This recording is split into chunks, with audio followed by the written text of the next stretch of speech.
Olá, eu sou o Rafael Sanzio. O escritor Herbert George Wells, ele escreveu um livro que se chama A Conspiração Aberta. Além de escritor, Wells era novelista, professor de história e também pertencia à Royal Academy of Science, no Reino Unido. No entanto, o interessante do livro dele foi que ele disse o seguinte: tudo o que for acontecer no mundo, principalmente o que for liderado pelas grandes elites, lá no livro A Conspiração Aberta, ele disse que tudo ia ser disponibilizado para que as pessoas supostamente soubessem através de livros, revistas, jornais e futuramente, quem sabe, através da tecnologia, segundo ele. A gente pode dizer que essas mensagens seriam colocadas em filmes e também nas redes sociais, no caso, já que ele mencionou sobre tecnologia nas suas novelas de ficção. No entanto, o que é importante que você saiba é que as pessoas não estariam atentas, segundo ele, para essas mensagens que seriam disponibilizadas referente ao futuro delas. Por quê? Porque as pessoas já naquela época já estavam sendo idiotizadas através da propaganda. Ele disse que as pessoas não estariam interessadas em debater ideias ou mergulhar profundamente em determinado assunto para buscar realmente o que estaria acontecendo. O conhecimento dessas pessoas seria completamente superficial ou, através da propaganda, as pessoas seriam doutrinadas a defender ideias sem o menor conhecimento profundo dessas ideias. Mas por que eu estou falando sobre isso? Você sabe que hoje existem muitas narrativas e uma das principais que tem afetado o mundo e vai afetar muito mais é sobre as mudanças climáticas, principalmente o que Al Gore disse lá no seu documentário que é apenas aquilo é apenas ilusão, tanto que a corte britânica considerou aquilo como fake news. No entanto, o documentário lá, Uma Verdade Não Conveniente, lá do Al Gore, é considerada como se fosse científica, quando na verdade não é científica. E as pessoas, ao invés de procurar sobre isso, elas apenas acreditam na superficialidade desses atores hollywoodianos, que é isso que eles são. Mas é interessante saber que a mídia ela tem avisado isso desde sempre. Olha só, se você um dia quiser ler esse livro aqui, o Livro Negro do Comunismo, eu tenho essa versão em espanhol, mas ele com certeza tem uma versão em português, que ele é muito popular. Também tem o arquipélago Gulag, que está aqui atrás, depois eu mostro para vocês. Bom, por que eu mencionei esse livro? Porque nesse livro ele fala sobre o Grande Salto.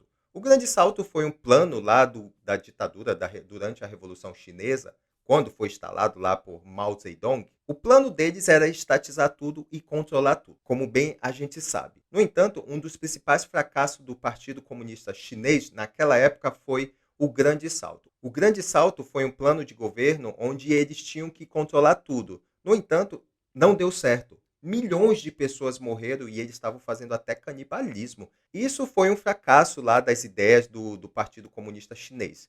Mas hoje isso volta a acontecer, porque quem é que está em charge lá, quem é que está no comando, fazendo lobby lá na ONU, no Fórum Econômico Mundial e nessas organizações internacionais? Quem está investindo pesado lá justamente é a China. E se você tem visto hoje, por exemplo, um dia desse estava tendo greve dos agricultores e as pessoas que pertencem ao agronegócio aqui na Europa, porque estão sendo criadas leis proibindo eles de plantarem, de cultivarem e de criar gado, sob a desculpa de que eles estão destruindo o meio ambiente e, consequentemente, a temperatura está aumentando e vai ter essas catástrofes, esses blá blá blá que vocês ouvem aí. E no mês de maio, a The Economist, olha a capa da revista da The Economist aqui, que está vindo uma catástrofe, vai faltar comida no mundo, segundo a The Economist. Mas por que vai faltar comida no mundo? Aí lembra que eu falei do Wells lá sobre as pessoas não estarem inteiradas, de seguir superficialmente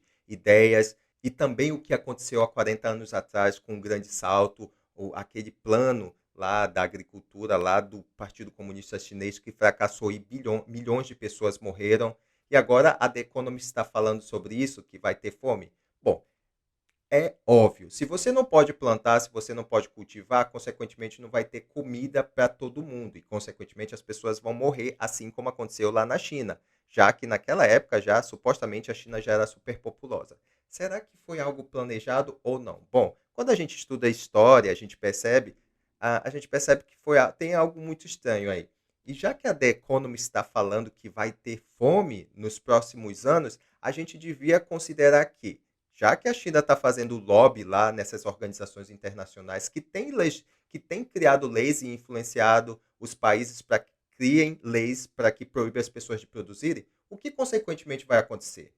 Eu só acredito que a gente tem que estar atento sobre isso e lutar principalmente, porque as pessoas que estão defendendo esse tipo de agenda são principalmente a esquerda, os progressistas. A gente tem que evitar que essas pessoas cheguem ao poder e lutar contra isso, porque se isso aconteceu lá na China através do Partido Comunista Chinês e hoje o Partido Comunista Chinês tem grande lobby nessas organizações internacionais que estão falando sobre as mudanças climáticas, consequentemente, tem algo muito obscuro vindo aí no mundo. Bom, a ideia é que você pense antes de defender isso e acredite. Pode até ser que o clima esteja mudando, mas isso é algo cíclico, como diz os cientistas mesmo, que são honestos referente a isso. E também pode ser que esteja acontecendo o que aconteceu no passado, que são as inversões do campo magnético, como outros cientistas, geólogos, têm tratado sobre isso, mas ninguém fala sobre isso. Por quê? Porque a intenção é promover o lobby deles, porque isso é muito lucrativo para eles e também um plano de poder. Porque quem está lá nessas agências internacionais, adivinha quem são? Aqueles que estão na China, que estiveram na Rússia e nesses países aí ditatoriais, tá bom? Pense, compartilhe esse vídeo e tchau!